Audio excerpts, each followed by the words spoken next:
وإن شاء الله الحين راح أرد على كل أسئلتكم. وفي أسئلة أنا سألتها قبل ورديت عليها، بس عشان متابعين الجدد يبون يعرفونها راح أرد على كل أسئلتكم.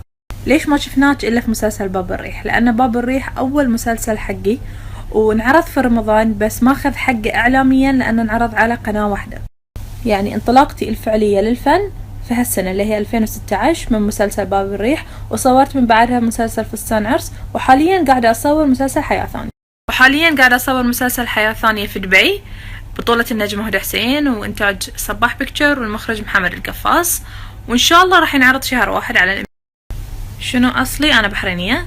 وكم عمري؟ ما أدري، نسيت. هل تخصصي الجامعي لا علاقة بالإعلام؟ أبدا ما له علاقة. يعني أنا دارسة بانكينج أند فاينانس، وبالنسبة لي التمثيل موهبة بالفطرة. نرجع لشخصية حور ومسلسل باب الريح اللي معور قلبكم، بسم الله على قلوبكم كلكم. هل انتي صدق اندفنتي ونحط على وجهك التراب؟ يعني صدق هذه أنا اللي كنت داخل الحفرة ونحط عليه التراب كله، يعني تغطى جسمي كله بالتراب، يعني صدق اندفنت ونحط على وجهي التراب. بوم. زين، ما خفتي لما حطيتي في حفرة واندفنتي؟ حزت الحزة صراحة كلش ما حسيت بخوف، عادي يعني عشت التجربة.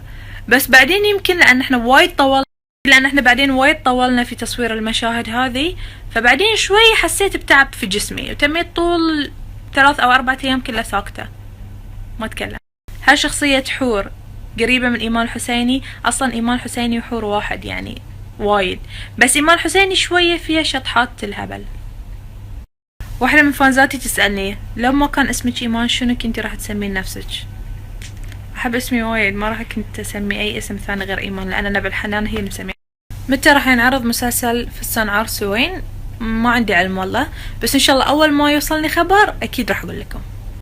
سويتي عملية تجميل من قبل؟ لا ما سويت. تفكرين تسوين؟ بعد ما أفكر كلش ما أفكر. الشيء الوحيد اللي فكرت فيه هي إبرة الفيلر حق الشفايف، وبعد من بعدها غيرت رأيي، قلت لا ما أبي. وبس كذي خلصت. الأسئلة الشخصية السموحة أنا ما أقدر أجاوب عليها.